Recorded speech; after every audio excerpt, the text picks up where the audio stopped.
Welcome back, everybody. It is Wins Above Fantasy, episode 200. Today is a fun milestone episode, of course, and it's also a Christmas episode, Steve.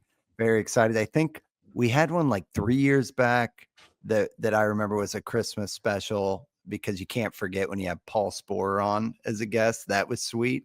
While we're going down memory lane, but we don't get these Christmas episodes very often, so it's a lot of fun that it's marking 200 episodes, and we are keeping with the theme here and going with all WAF wants for Christmas with a little wish list episode for targets in draft rooms. We got about 8 names we'll do some deep dives on.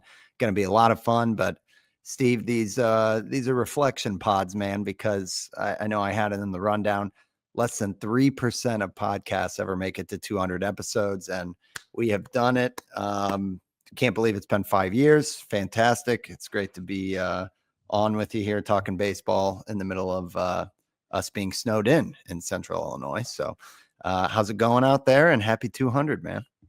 We just got through the snow. Our snow came over the weekend on Saturday into Sunday. So that's a little odd, right? It usually goes from you guys from west to east, Yeah, right? so I should clarify, we're not getting snowed on. We Okay. just haven't seen grass in like a month, Oh, although it's really? going to start warming up, which Yeah. is nice. Yeah, we got hit pretty hard.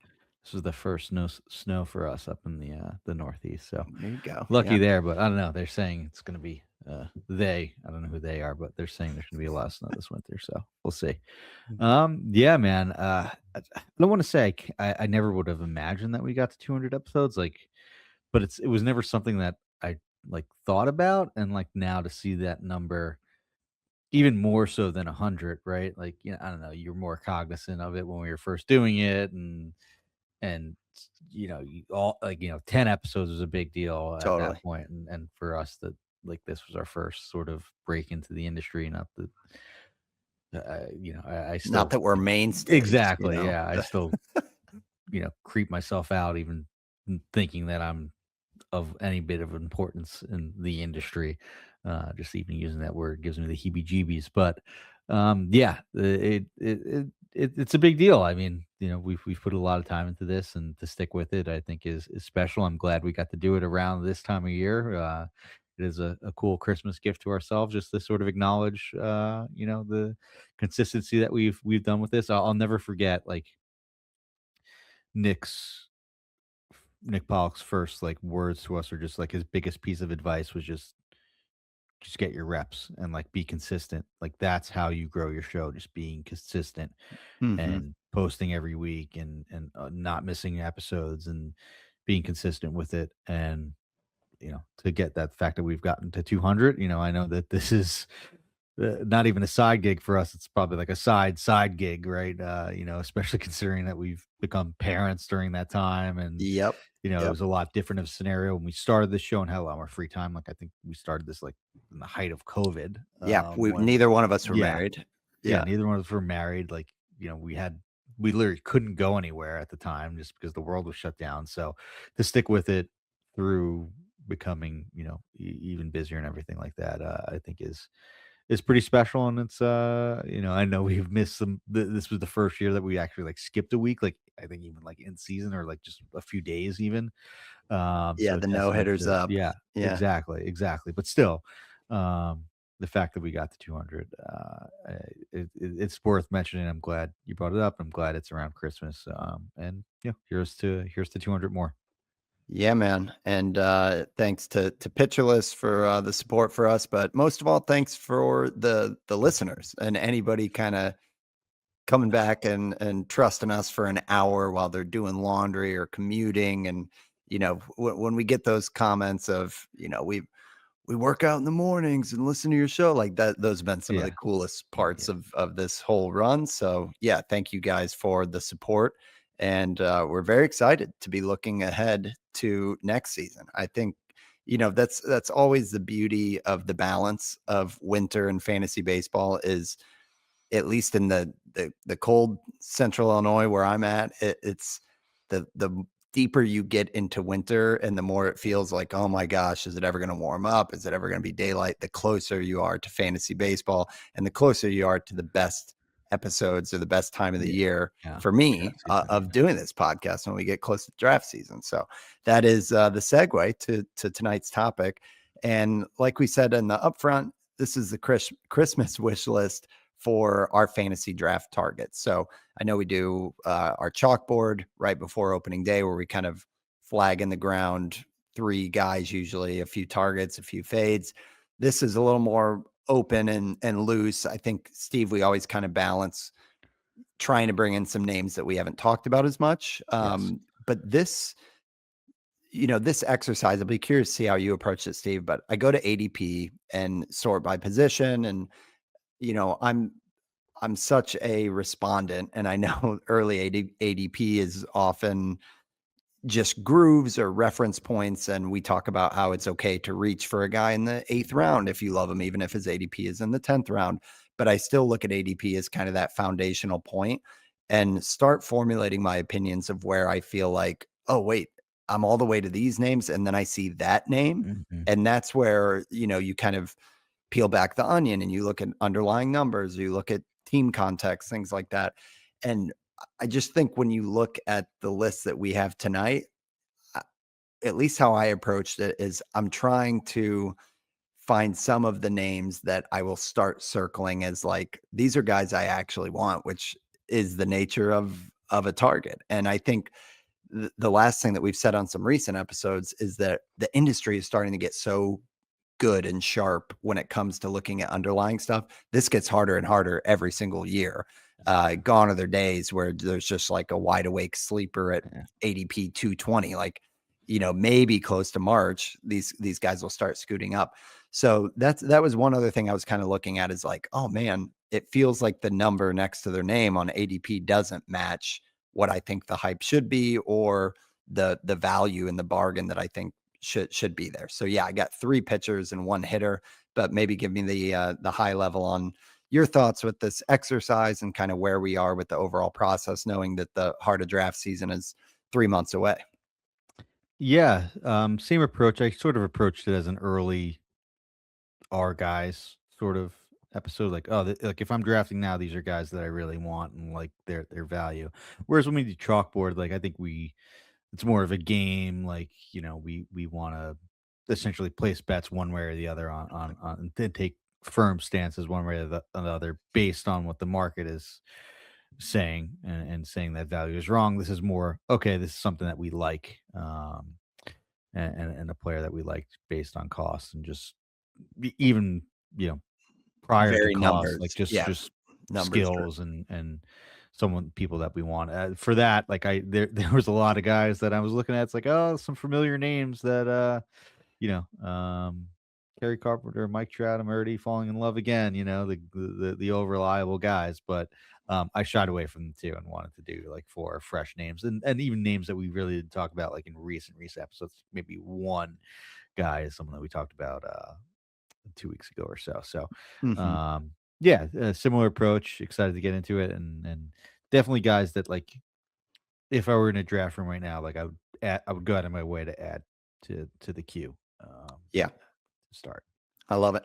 Well, without further ado, I will go ahead and set us off here, Steve. And I did this by accident, but all of my names fall between ADP 125 and 180 or that range. But I kind of like that because that's when usually it opens up. So Jacob, That's always our favorite range, right? We it always really talk about is. that. It really is. And Jacob Misiorowski is one that I feel like we've mentioned in passing on the show. Of course, we did the deeper dive when he first got called up and, all the hype. Obviously, there was a huge amount of prospect pedigree and what he was doing in the minors.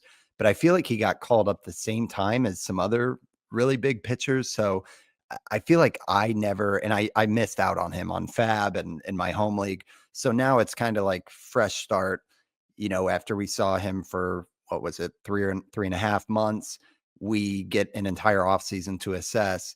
And what I would say as the top line for Misiorowski is he is who is in my head when I was setting up this topic, saying the name and the hype and the skill set to me doesn't match the number next to it. And the ADP for him is 125 at the moment.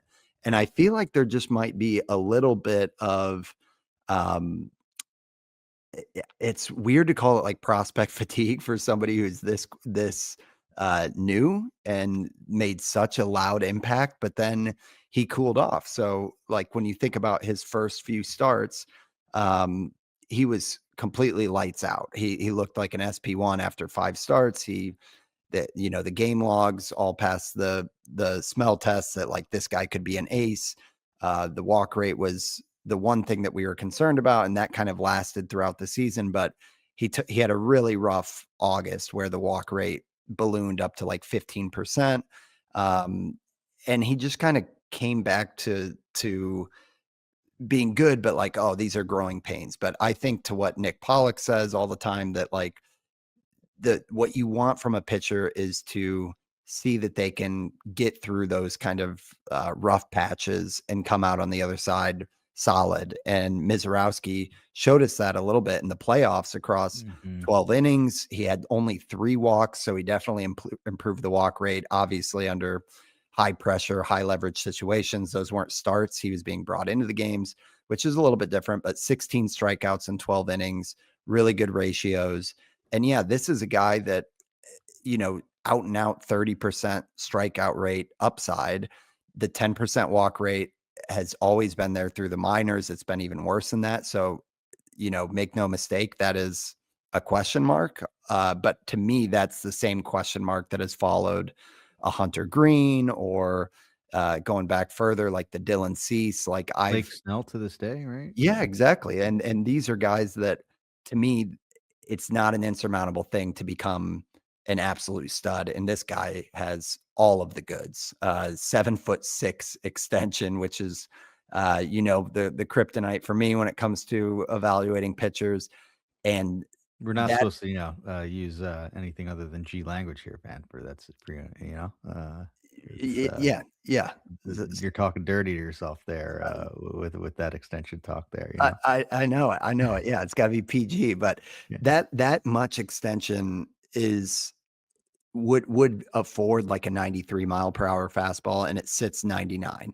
Mhm. So to me, that again reminds me of like that Logan Gilbert base of an out and out like excellent fastball, and then his secondaries have room to improve. But even if he doesn't, I really think this is like a mid threes ERA pitcher. The whip won't be great, but a lot of his projections right now for the Brewers, who should get a lot of wins again, are 150 innings pitched. So I think this at ADP 125, it's like it's not, to me, this name, this skill set, this opportunity, this volume projection, I feel like this is the name that usually is going around 95 to 105. And the fact that it's 20 picks later has me circling Misiorowski as like, oh, wait, he's going right in front of Shane Bieber and right after Kevin Gossman. Like, yeah, I'm in. Sign me up, because I do think this is the guy who could be an ace by the end of the season, because we're already anointing him an ace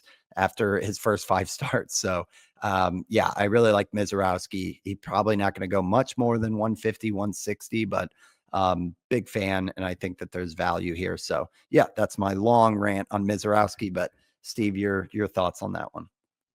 I vaguely recall, and maybe I don't know if I've said this, if he said this off air, if we talked about it on the show, but like, and obviously you root for the player to do well, and Nick's thing, he wants all pitchers to be dope. That's a great tagline, right? I want Jacob Misiorowski to be amazing. I think he will be. That said, like, I think we were like, this is kind of good because the hype may be cooling off, and it's not going to be a top 75 pick, top 50 pick as it was trending his first Yep. 10 starts or whatever, or 5 starts through the first his first 30 innings or whatever, right? And he did have an inflated ERA, he did have some blow up starts, and did have a game where I think he walked the first 4 batters of a start or something like that, right? Hmm. And in the back of my mind, I was like, all right, this is kind of cool because I really like Jacob Mizraski, and maybe his price will be a little bit depressed. And what do you know? It is. It isn't being drafted as like the Spencer Swalbach in the 70s, at Yes. least not yet. Um, so I think this is a great call. I think there's tremendous value here. I think that you saw what he can do, and I think you'll see more of that more of the first 5 starts and less of the final 7 starts that he had, um, in Yeah, 2025 at the majors. a full You know off season too, Yeah, after you've been in the majors, like, you a can't overlook how much growth you can have from and that. there was a lot of talk, I think his pitching coach, the Brewers pitching coach talked with him in spring training after the spring showcase game where it was all the prospects and he kinda got lit up and he had, like, a heart to heart with Jacob Misiorowski and was like, "Look, you need to be better than this, like, one way or the other," and what do you know, like, he figured it out, he trimmed the walk rates after a few starts in AAA, got called up and lit the world on fire and showed what he could be and, like, pronounced himself as a starter, right? Like, this offseason, I've loved Jacob Misiorowski as a prospect for years. It was starting to fade a bit because it looked like, hey, maybe this guy is destined for the bullpen. He can't have the control, and it was pretty close to that, honestly. And he Mm. completely changed that around with, some tweaks in his mechanic and finding that consistency.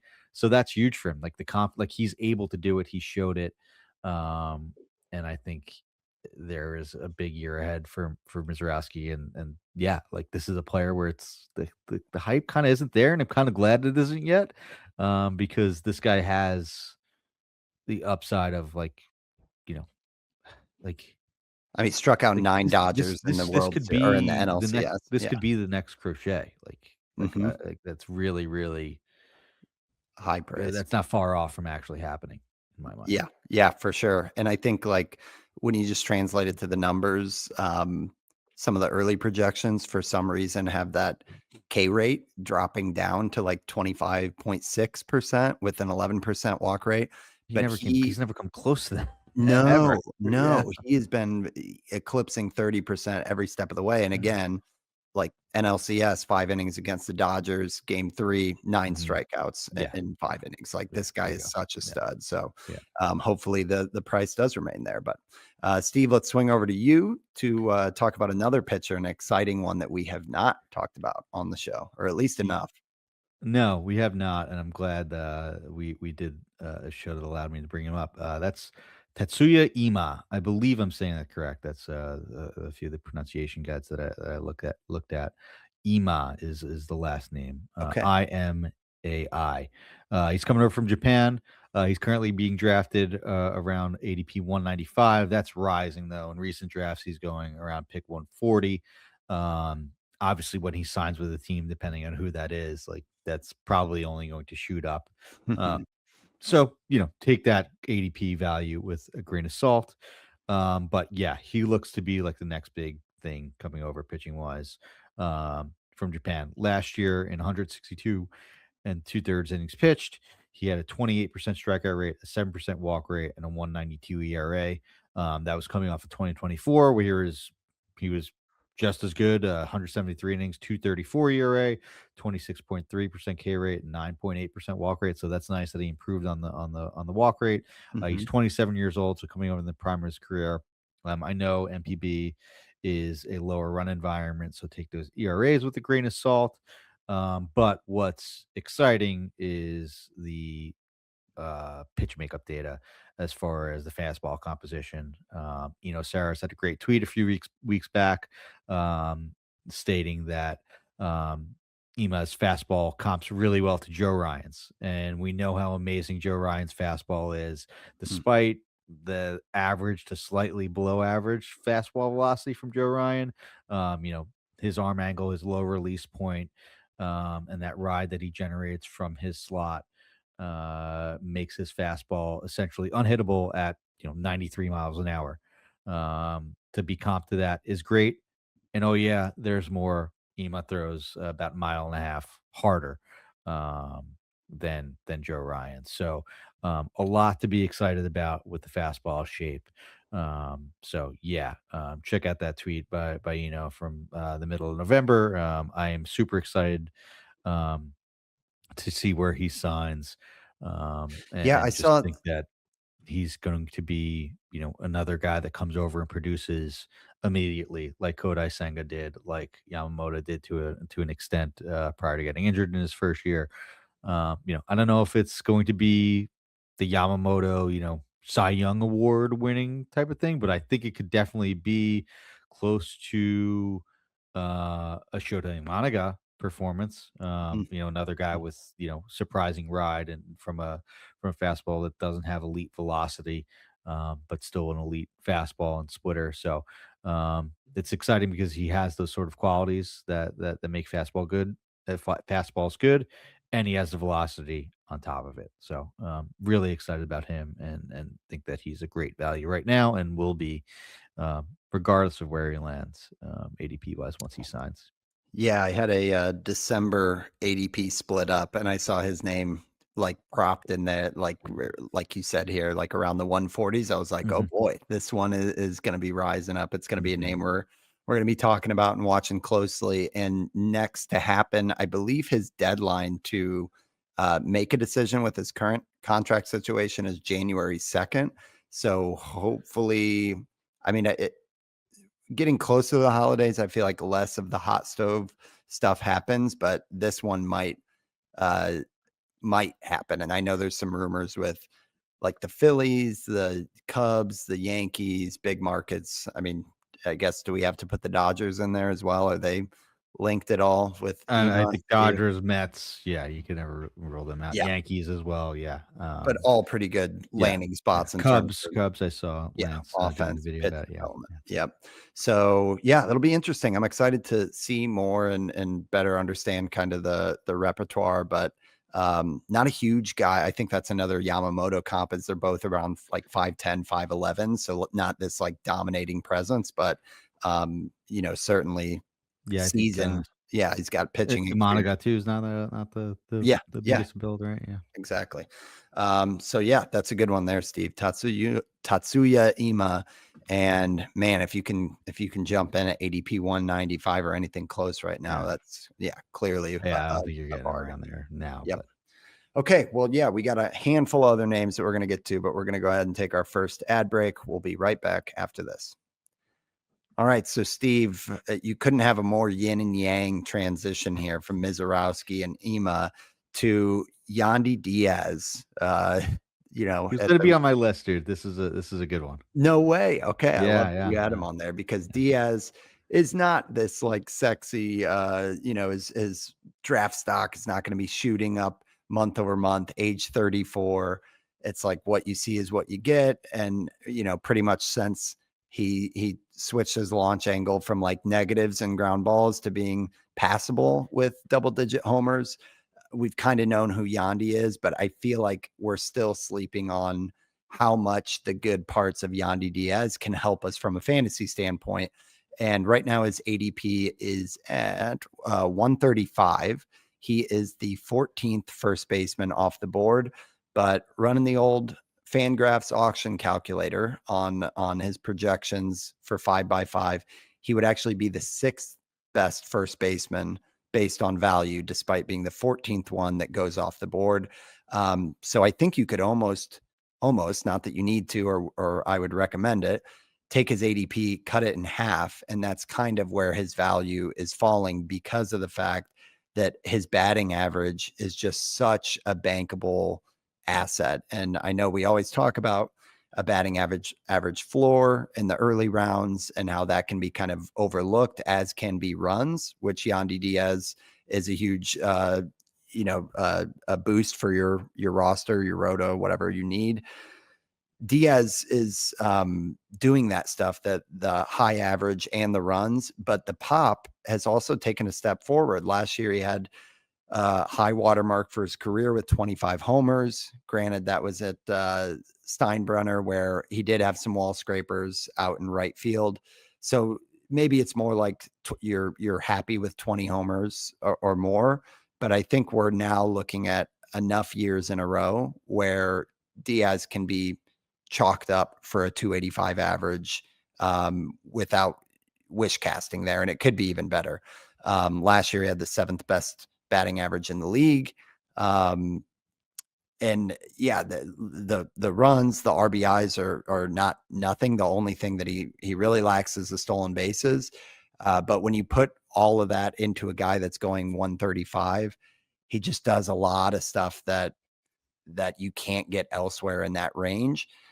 So I love Diaz here, Steve. I think other than the fact that he's getting older, and that could fall off.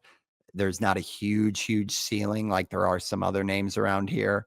I just think maybe the ceiling comes in from him doing better than what the projections have, because even the projections that have him as like a top 80 type of player are for like 21 homers.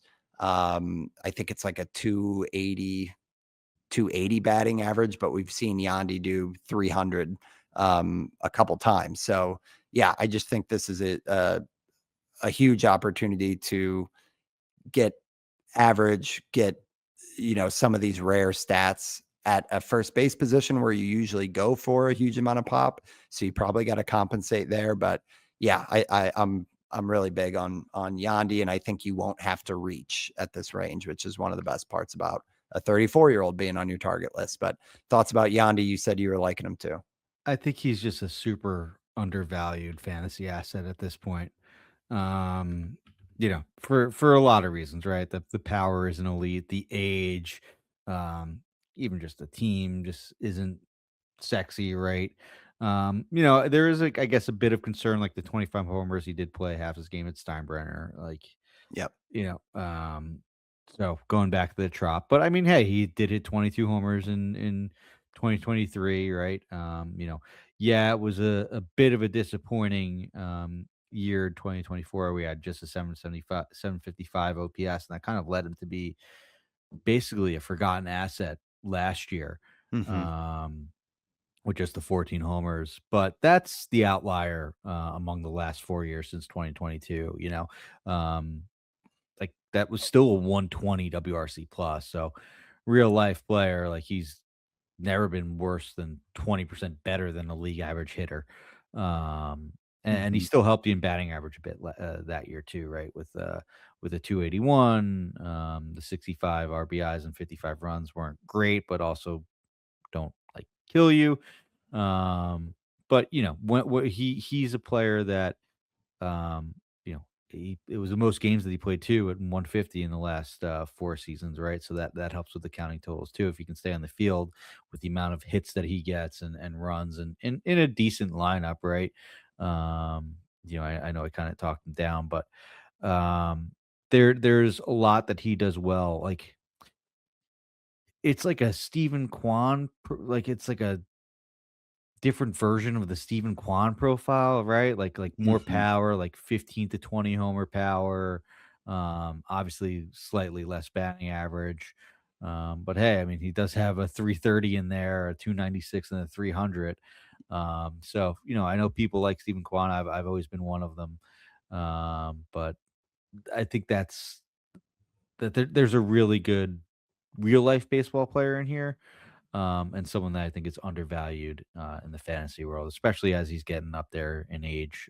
But it looks like he's still able to contribute. So I like this a lot and think he's just a guy who will never have the hype that probably doesn't get as much as he deserves. I'm glad you brought up volume too, because the projections that had him so high on that auction calculator had him projected at 133 games. His past 4 years on average has been 142 games. Last year it was 150. So that durability has definitely been there. And then yeah, it's a simpler thing, but honestly, I mean, he's average wise a notch above Quan, which is kind of like Yeah, you're like, really? Is he? yeah, kind But of did he's him a almost disservice there. Yeah, yeah, more in the air of, yeah, not quite Luis Arias, but like some of those specialists that people give so much helium to. I think just because Diaz is this jacked first baseman, you like don't want to give him that same nod, yeah. but you can assemble a really interesting lineup, and I think kind of a sneaky value one if you make up for the pop by going Diaz here. So anyway, that's pick 135. Steve, let's swing back over to you to talk about a hitter that is going in that top 70 area. 70 area. Yeah, that's Ben Rice, top 70 and rising. Yeah, this is the guy that I think we've talked about recently. But there's too much for me to like here to I love it. not bring him up as someone that I'm sort of targeting. and probably will be for the rest of draft season. I mean, what is there not to like? And probably a reason for why he's going 40 to 50 in most recent drafts is the most recent news that's come out about him. And that's Aaron Boone stating that Ben Rice is going to play versus most lefties, as he should. Um, I'd argue that Ben Rice is, even if Bellinger comes back, I think Ben Rice is the Yankees' second best hitter. Um, Mm. there is just so much that he does well. Um, and we've talked about all year long how he was like basically one of the most unlucky hitters, and it turned around. He put together a great year at 255, 337, 499, and 836 OPS, the 26 homers, but that was underperforming. As good as that is Yeah. for a guy that's catcher eligible, going to be catcher eligible, um, going to play every day in Yankee Stadium behind or in front of Aaron Judge with some of the best batted ball qualities that you'll see outside of Aaron Judge. I don't get it here. Like there's this is to me this is a budding superstar. I know it's probably hot takey, but like I don't know. I see Ben Rice as someone that could be uh, like a Nick Kurtz, go on one of those runs with how hard he hits the ball, how well he hits the ball, and I Better know that there's better a lot plate. more that goes Yeah. into it, and you need to be able to pull the ball and hit fly balls, but he does that. His pull air percentage is elite. He hits the ball in the air 60% of the time. Like it's a bunch of line drives. Like here's crazy stats. Ben Okay. Rice is 90th percentile or better on Savant in xWOBA, xBA, xLug, so all the expected stats. I know that there's issues with them taken for a grain of salt. Fine. If you don't care about them, whatever. It going beyond that, his exit velocity, his barrel rate, his hard hit, launch angle sweet spot, his chase percentage, all above 90th percentile. Oh, he pulls his fly balls. Oh, he's really good. He doesn't chase. That's 89th percentile. He doesn't strike Yeah. out. His plate skills are good. Like Ben Rice, it's like the Step Brothers meme. Did you just become my favorite player? Like, yep. Ben Rice is my favorite player and should be yours too. This guy is really, really good.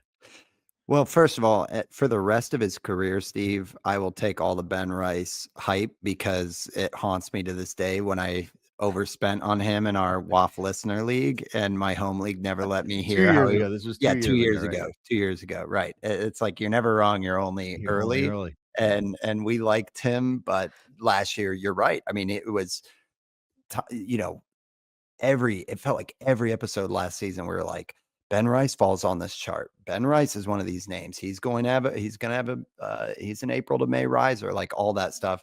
And he put in a great season with that 836 OPS, 26 homers. But, looking at the fact that he played 138 games, I think the underlying stuff says, yeah, probably should have been 34 homers, especially when you consider like the short porch. It is a match made in heaven. The fact that he carries the C from playing catcher 36 times last year, just as icing on the cake, 26 years old.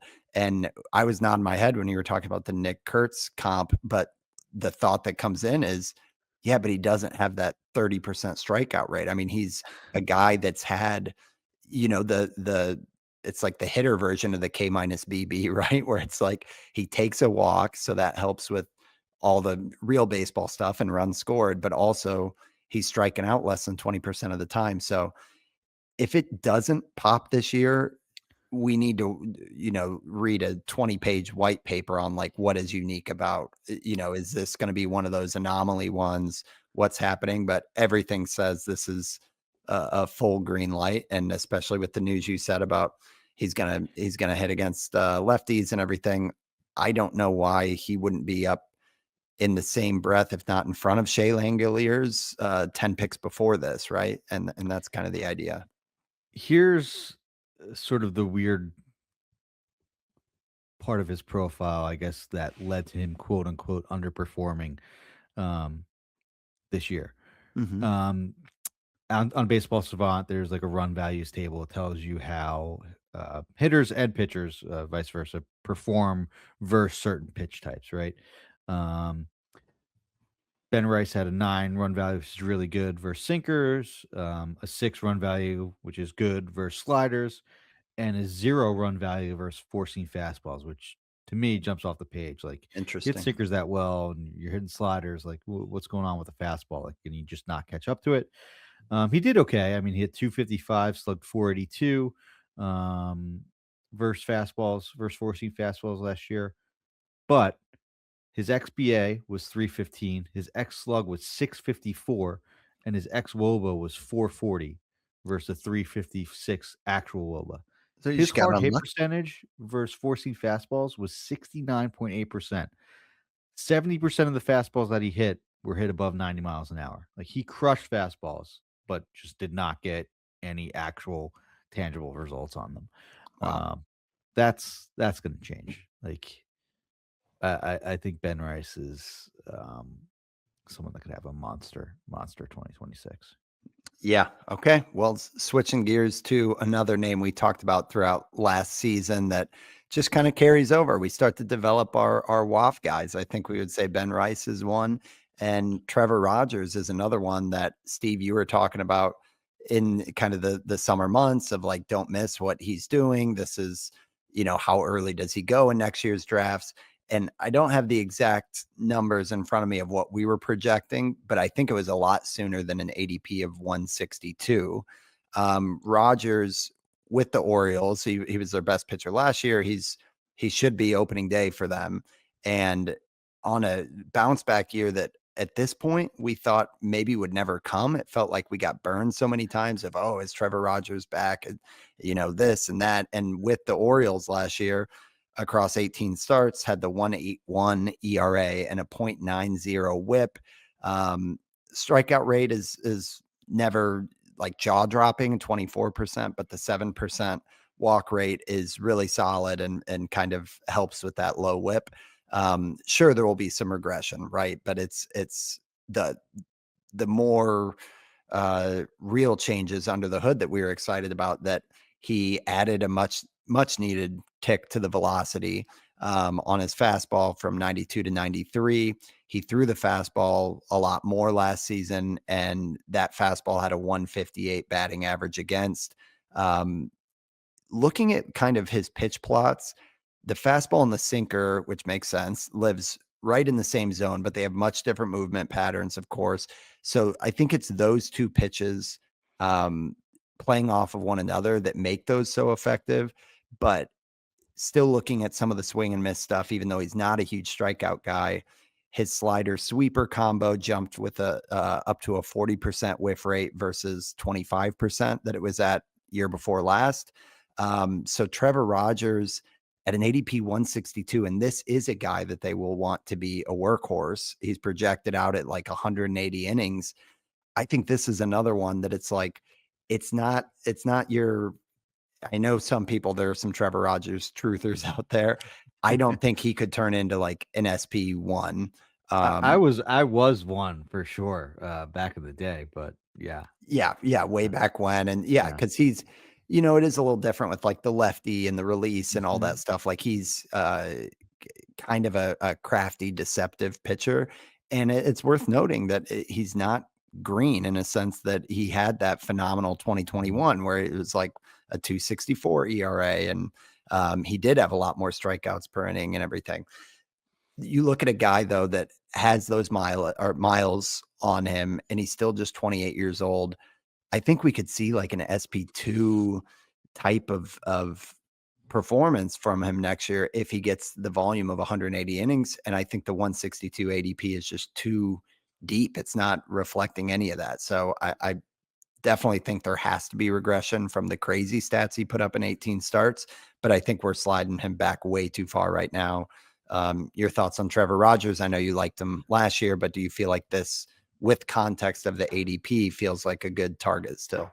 Yeah, I think he is definitely an SP3 with like upside for SP2, which and I don't mean that like that's complimentary. Like, I think Trevor Mhm. Rogers is a good pitcher and he showed that this year, and I think that There is some cost suppression because it happened later on in the season, right? Like, it's not like he came out in April and, like, was this guy that everyone rushed to the waiver wire to add, right? He took some time to recover from injury and get going.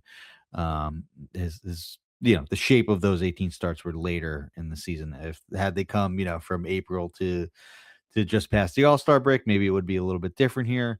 But True. and then there's also the history, like you've been talking about, of like Rogers being like horrific for those few years, basically since the 2021 season when he was really good. But there's a lot of things to like here. Like the Orioles took a shot on him. It looked like they lost that trade immediately, with Kyle Stowers coming off, and and looking like a legit bat in Miami's lineup. But right on cue, it looked like they fixed Trevor Rogers after him not really being a contributor for them when they acquired him at the 2024 deadline. So, props to them. Like, the Orioles are going after it again. They've made some big trades. They acquired Taylor Ward. They signed Pete Alonso. So, I think they have some big plans with Trevor Rogers to be um, a mainstay in that rotation, and believe in it, right? Like they traded Grayson Rodriguez, right? And it doesn't look like the Orioles pitching staff is a strength, but they wouldn't do that if they didn't believe in some of them, right? Like they can't just sign Mhm. like five guys, like they have to have a few guys there. And Trevor Rogers is probably a reason why they felt a little bit comfortable moving on from a guy that has so much potential and did show flashes of it too, right? So, Yeah. sort of reading between the tea leaves there as far as the team context wise. But yeah, there's a lot to like. And Trevor Rogers, 109 innings in 2025 was extremely encouraging, Yeah, to say yeah. to say it lightly. I know it, and it's an interesting little chunk of the ADP range where like we really like Sandy Alcantara, who's going Mhm, 4 picks before him. So the more I look at this kind of area of the draft, trying to look at some other names like Imanaga, there's just some glue pieces or like some stabilizers in that 150 territory to where like going off my Misiorowski target earlier, I would love a build of like get your ace tier, and if it's not the first 3 guys, maybe it's like Brian Wu, who we liked. Wu, Mizorowski, and then find some stability with like Alcantara and Trevor Rogers on like a double tap. Like I would be pretty happy with that, thinking I could have 2 potential SP1s pop, and then I have these kind of 180 to 200 innings pitched, stable horses that are just helping me with ratios and everything. So, it's too early to say roster construction approach mhm. type of stuff, but I think that that's just looking at the names that we like as targets. That's starting to seem like the shape of where I would be interested in. What I like about those is Mizorowski's coming at the end of that tier that's super exciting, and Wu is coming at the end of that tier of like SP4 to 16 or something. So, yeah, I'm starting to like that shape of a draft, I Yeah, guess.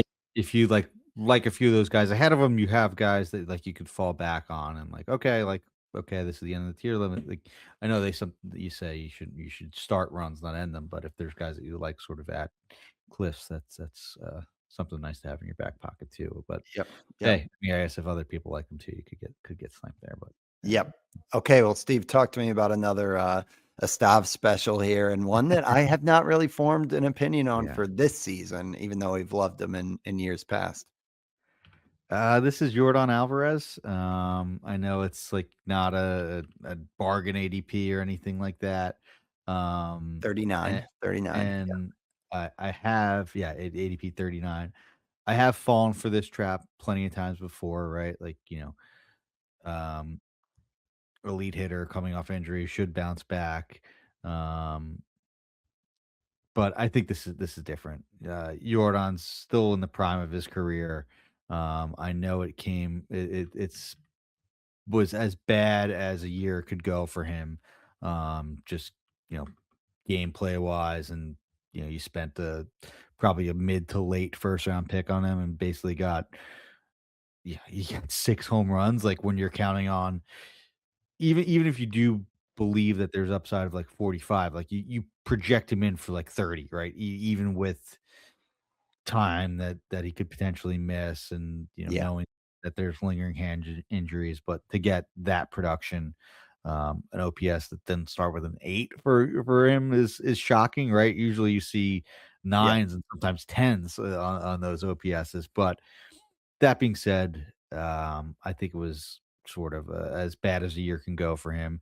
It was another hand injury, which was concerning, but it was a broken hand, so, like, hopefully that's fully healed, not something that's just still lingering, right? Um, and when he did come back from that in August, he had a great 19-game run and looked sort of like his old self, and then had a season-ending ankle injury. The good news is that, he's expected to start a full healthy offseason, and with that, maybe the ADP goes up. But there also is another thing going against him as far as ADP wise. I know we didn't want to talk about like this in an ADP value strictly show more of just guys that we like, but he also doesn't have outfield eligibility. But for non-FBC leagues, he will have outfield eligibility because he did play at least 5 games or 10 games in the outfield last year. And going forward, he's only going to be a DH or mostly DH in 2026, which I think is a great thing for his health and just keeping his bat in the lineup. So, Yeah. um, I think Alvarez can get fully healthy and have a bounce back year. I know year over year it is a bit concerning with the barrel rate going from 21% to 18% to 14.5% to 13.8, but let's see where that bounces back to. Like the hard hit rate was still elite. Like, the max EV wasn't there, but I really just think you can't really put too much stock into this 48 game sample that was pretty injury riddled. Um, I'm Hmm. willing to give him a pass and bet on the track record of him just being a guy that is a rare combination of batting average and unbelievable power that has, the potential to hit 40 homers, even though his career high is shockingly only 37. Yeah, it is encouraging. Just I think there's an article, yeah, just yesterday talking about how I mean, it was just somebody from the Houston Chronicle, but who was saying they will likely have him at DH every day. And it's like if that's the trade-off to just ensure that we get 135, could it be more? Could it be 145 games of Yordan Alvarez? That's where surely there's a 40 home run season in here. And it's a good point, Steve, that like he is still 28 years old. Yeah. Like it feels like because of how much it's always like, oh, there's something wrong with him. You got to bake in the injury. I think in my mind, I'm like, what is he now? 32? It's like, no, it's like he's still right in that power prime. So Yeah.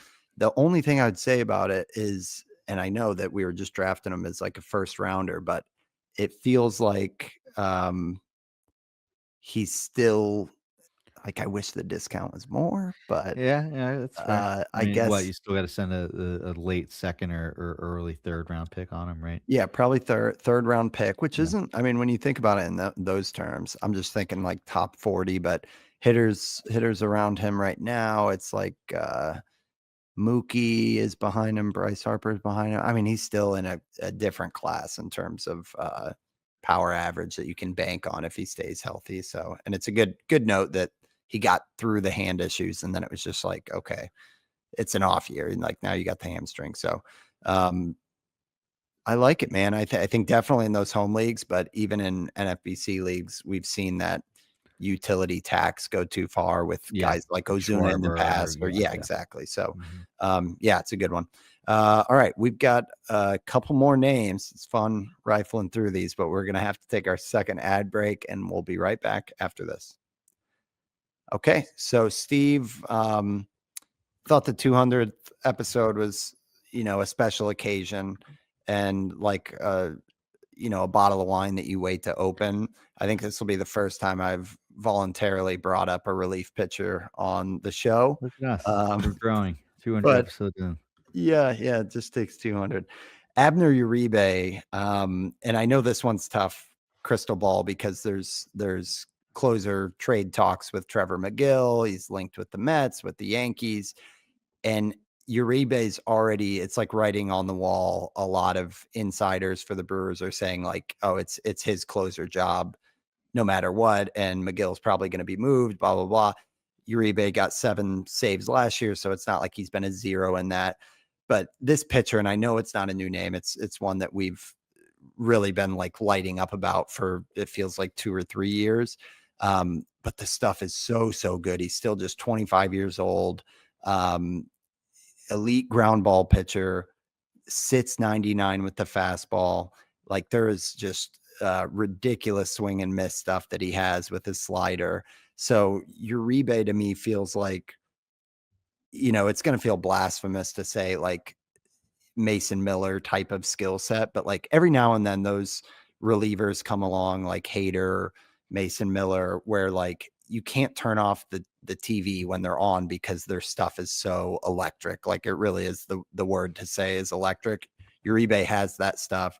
The Brewers should win 85 games. They just won 95 this year.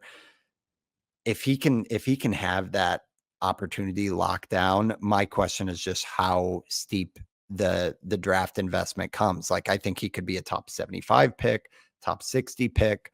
Like I'm curious what the question marks are about the pitcher, about the stuff. I know he's had like some bumps, but last year he was insanely good. And all the years before that, we were saying his stuff is insanely good. So I just think he's turning a corner to where he is at some point in his career, probably going to be like RP 1 through 3, like in that very top tier.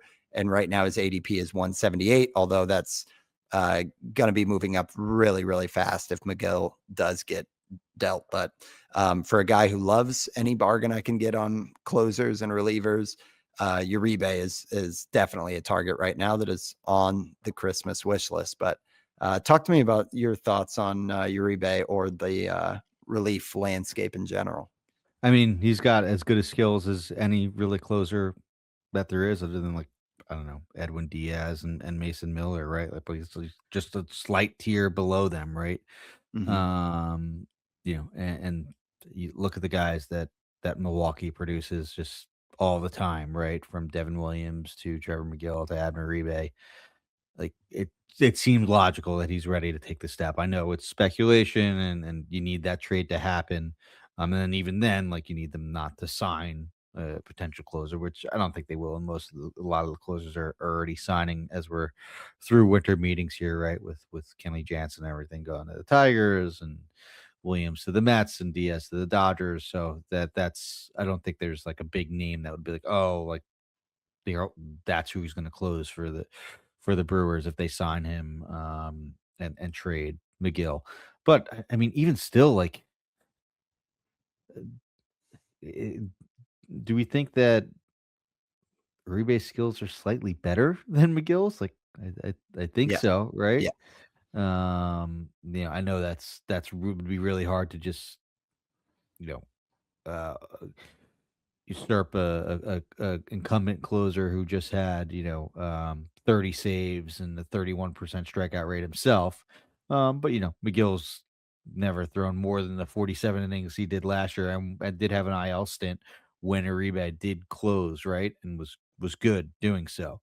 Um, so I even if McGill doesn't get traded. Like right now, Roster Resource has Uribe as the closer. I know that's based probably just on projection and skill wise, right, and age um and maybe just slotting him there for whatever reason, and just anticipating a McGill trade. Exactly. Yeah. But 75 innings of a 30% strikeout rate and 104 whip with a 167 ERA is no joke, and um, could potentially be one of the elite closers in the game if he does get that role. It's just a matter of when that happens, whether that's during the off season or maybe even in season if they do a trade, not necessarily even like a sell, right? Like they could just improve from an area, right? Like the Brewers always have these relievers, right? Their bullpen's always good. And I'm sure Mm-hmm. they have someone that could slide in um, to that setup role, and they wouldn't lose a beat with Jared Koenig and Aaron Ashby, who looks good in a relief role. I'm sure they have another righty that could slide into that role there that maybe I don't even know about. Yeah, yeah. I think some of it is age as well, with Megill being 32, and it's an arbitration year. And they're not a major market team, so I think when they've got found gold that kind of dupes on a position. I know real baseball, obviously, you love having a bullpen with these options, but um, I mean, look what they did with Uribe Evan just Williams to the Yankees, right? Like they exactly. moved Evan Williams, didn't miss a beat in the bullpen, and found a few pieces, right, to Yeah, fill in on their lineup, right? Like so they sort of mix and match. They got Caleb Durbin, who I know wasn't great fantasy wise, but was a good real life player, right? That's kind of how they have to piece it together, right? So when they do have a strength, they trade from it and acquire where they need elsewhere. It seems like it's logical to do that um, with with uh, with McGill now. yeah. And I think they will. So I guess that is the gamble, and that's why it's at 178 and not a ADP of like 60 or something. Yeah, But I mean, it would be close to a top 100 pick if McGill does get traded and they announce Uribe as the closer, right? yeah, I think so, because I mean, Trevor Megill is What you ADP. gotta hope happens is that they make the trade and then say, we're not gonna name a closer right now, but who the closer is based Right, on right. skill So wise, it right? just Yeah, yeah, suppresses the yeah, stock even more. yeah, Yeah. exactly. Okay, back to you, Steve, for your last one here for episode 200. Yeah, this is another WAF special, or at least my guy special. That's Jack Leiter at ADP 262. I was Hmm, shocked that Jack Leiter's ADP is 262. Like That's this deep. That's this almost this free. breakout sort of happened, right? Like, did we miss the second half where Jack Leiter like looked basically like a stud, where he had a 26% strikeout rate, a 9.7 walk rate, and was 23rd in K minus BB among qualified starting pitchers in the second half?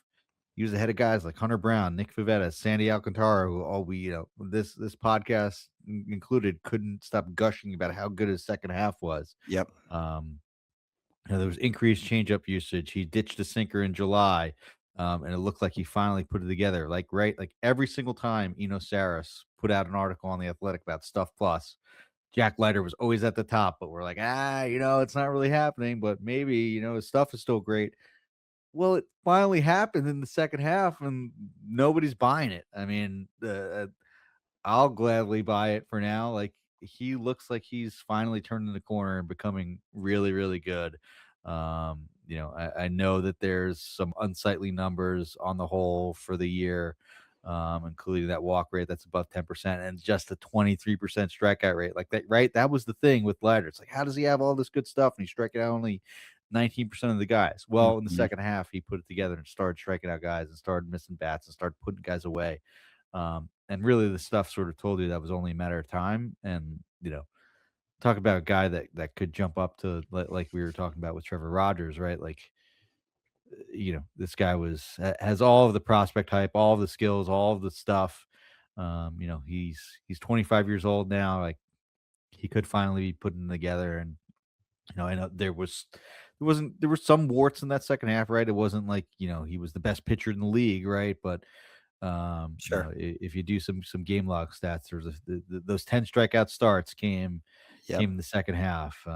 Mixed in with some 7 and 8s. And he looked really good once he sort of figured that out. The walks too are good for the Yeah, game yeah, log. Yeah. yeah, Yeah. 10 a Ks, lot one fewer walk. walks. Yeah, yeah, yeah. Oh So man, yeah. I mean, lighter, it's like you can make the argument against, you can try to poke holes in it. And you're right, Steve. There's so many reasons to be excited. I mean, not least of all just his fastball, the prospect pedigree. But you could say like, oh, the he needs a secondary to come along. He needs a true swing and miss pitch that performs better than what we saw last year. But he started doing that in the last month or two, and the ADP of 270 or whatever you said it is so like, to me, I feel like this same argument could easily be warranted at pick 200 flat, where these guys always are like, oh man, I really like him. It could work out. And if it does, he is a guy who could spike. I mean, given volume, if things click for Jack Leiter, he has more upside than some of the names we've talked about. He could become an ace. Absolutely. And so for all that stuff to be at a 262 ADP when the last thing he left us with was 10 strikeouts and 1 walk against the Guardians is just a head scratcher. So Yeah, I'm and like a smiling guy over that here. had such hype as a prospect, and like for an industry that hypes up these pitching prospects, like we really gave up on him after the 35 innings last year and whatever the first 100 and first 80 this year, first 90 this year. Like, come on, that's barely even a full season of data. I think this is Um, such a good call, man. There's just like people not walking the walk when it comes to all the cliches, and prospect growth isn't linear. And yeah. um, yeah, when you look at the entirety of the profile, it's one thing. Then you consider the prospect pedigree. Then you consider the second half.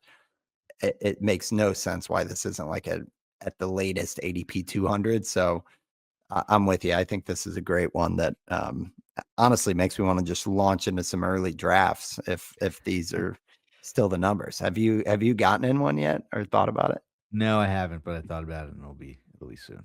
Yeah. Yeah, turn of the new year is usually when I fully get into some of the early industry ones for me. I know that there's still plenty happening right now, but yeah, those are good names, man.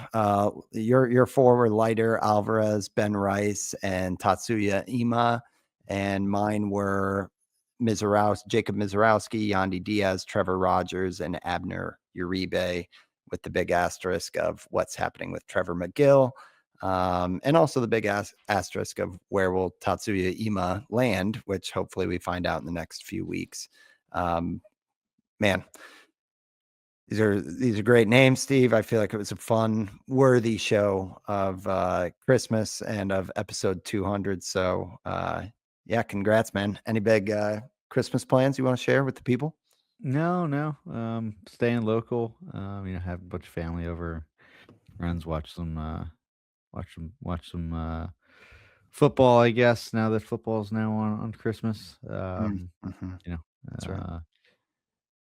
and it's a Thursday, so it's not too crazy. Last year was like a Wednesday. It's like, oh my god, it's like just stick to like a few days of the week. Like I enjoyed it so much more then.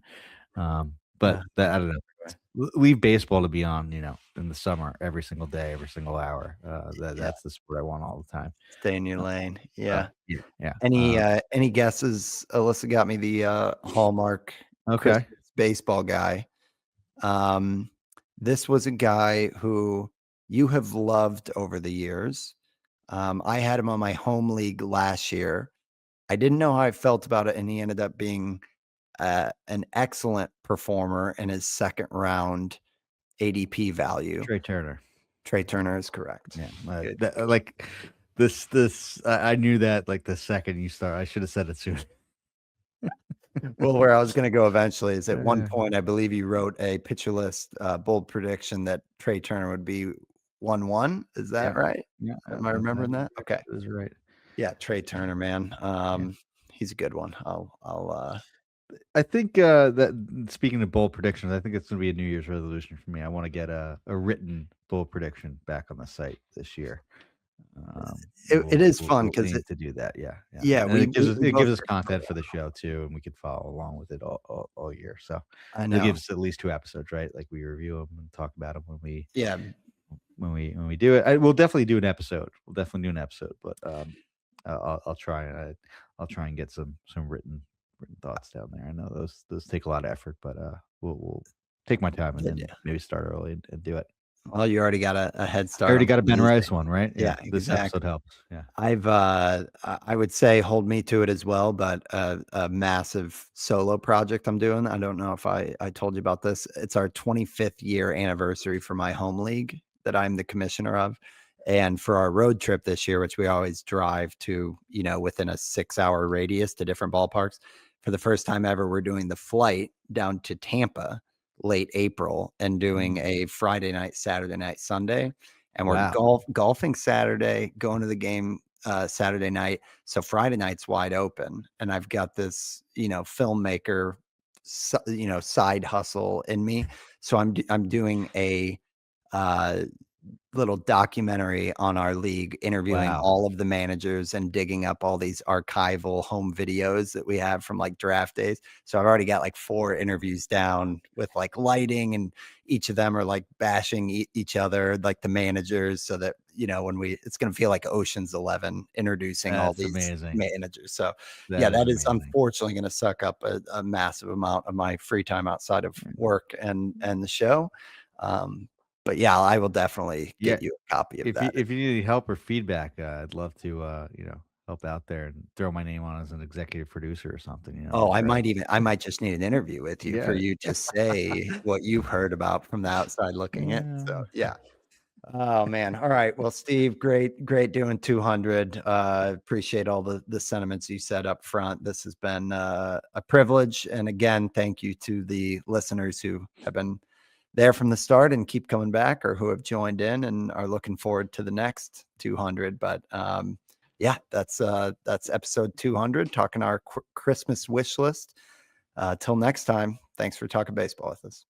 Thanks for listening, guys. Have a good holiday.